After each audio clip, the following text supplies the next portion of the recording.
Hello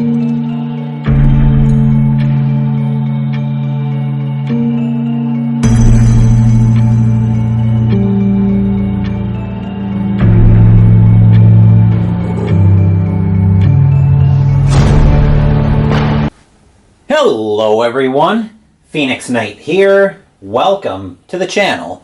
As part of one of my last delivery product unboxings, I got in Bismarck: The Last Battle from Compass Games. It was a Noble Knight delivery, of course. Now, I have talked in the past about enjoying the story of the Bismarck and playing that out in Atlantic Chase and via Bismarck Solitaire. Atlantic Chase recently has left my collection, so I was looking for a good tactical game that focuses on the story of Battleship Bismarck. I'm hoping that will be this game. It caught my eye and I decided, okay, we'll grab it. So let's take a look at, so in this video, we're going to tear it open and see what's all in here. So let's start by looking at the back. Bismarck: The Last Battle is a solitaire, low-complexity tactical game placing you in command of the famous Bismarck, the fearless German battleship, and the cruiser Prinz Eugen during World War II. The game simulates the last 5 days of the ship's numerous patrols in the Atlantic Ocean from the 23rd to the 27th of May, 1941. The game utilizes a card-driven battle system revolving around Bismarck's operations. This provides the player with naval combat and damage control decisions as Bismarck and Prinz Eugen attempt to break out into the Atlantic or reach safety in the port of Brest. A second player may command the Prinz Eugen heavy cruiser in a fully cooperative, optional scenario of the game. As the tide turns in favor of the enemy, tough decisions and evasive tactics will become absolutely necessary to prevail, while Bismarck, the absolute hunter, becomes the hunted.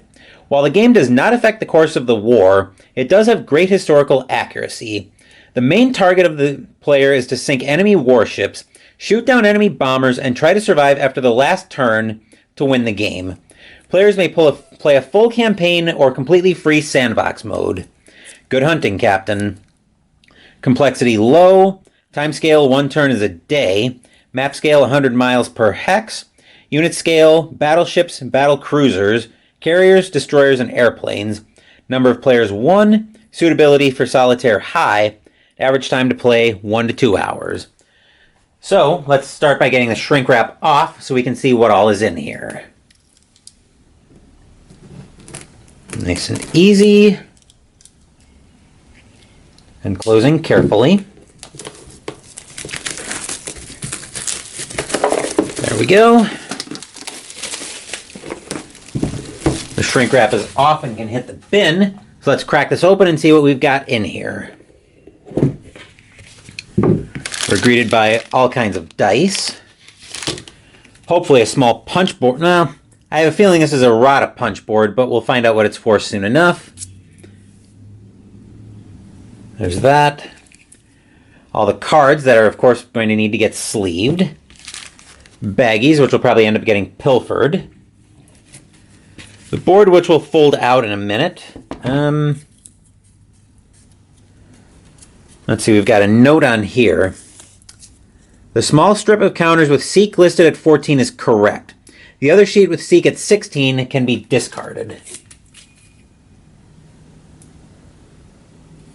Okay, that's the one they're talking about.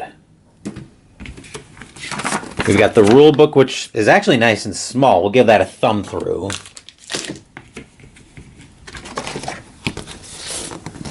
We've got reference for the battle phase. And then it looks like damage effects. Health meters. Well, maybe damage meters is the better word we want for Bismarck and Prinz Eugen. Not double-sided.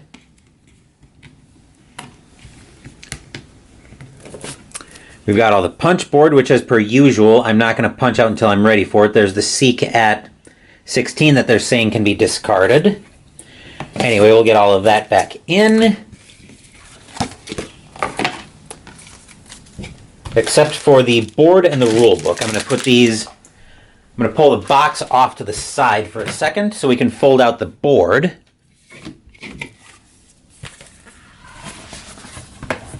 Pretty small board too, actually. I'm going to need to flatten that out though before I play it or before it gets on the channel. Actually, let's bring it up just a touch. Yep, we got it all in shot there. I like when it's got the sequence of play printed on here like this. That makes everything, that makes it very convenient and very easy to remember everything. And of course the board is not double-sided, which is not very surprising to me. We can put that in there for the time being, but I think we'll be putting the book down underneath that. So, speaking of the rule book, now we can bring that in shot and give that our cursory thumb through. Feels pretty thin, a little bit thicker than the one for Heat Heavy Rain that I did earlier. But, wow. Very nicely done as usual from the looks of it. A little bit of history on the Bismarck. Kind of setting the scene a little bit as well. Okay. What did that say? 4 turns. Something about 4 turns without contact? 4 hexes without contact ends turn after the repair phase. Okay. All right, all of our procedures.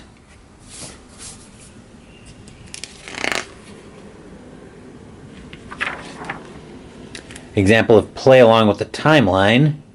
That breeze is actually pretty handy today. All right, special notes. All right, counter manifest. And one last picture of Battleship Bismarck, or one last photo of Battleship Bismarck. Okay, cool. We can bring that back in. That is not wanting to close for some reason. Oh. Gotta do that. Put the cards. That should close. Perfect. Okay, got that. And that's everything in the box for Bismarck, the last battle. I've got one last unboxing to get through, and then I should be all caught up on my unboxings.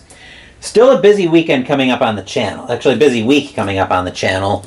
Tomorrow, the Dreamers are continuing the spring campaign in Arkham Horror, the card game, with their third scenario, Dark Side of the Moon. Wednesday, we're playing App of Baseball with the Paul Marino boards. And next week, Mystical Munchies will continue out of the Star Wars Galactic Baking Cookbook with the entree, Fallon Posset Cheese Stuffed Sandwich. Thank you for watching the video. Please give the video a thumbs up and subscribe to the channel. Be sure to turn on notifications so you get my content. Be well, stay safe, take care of yourselves and your loved ones, and I'll be back with more videos in the future. Until then, take care everyone.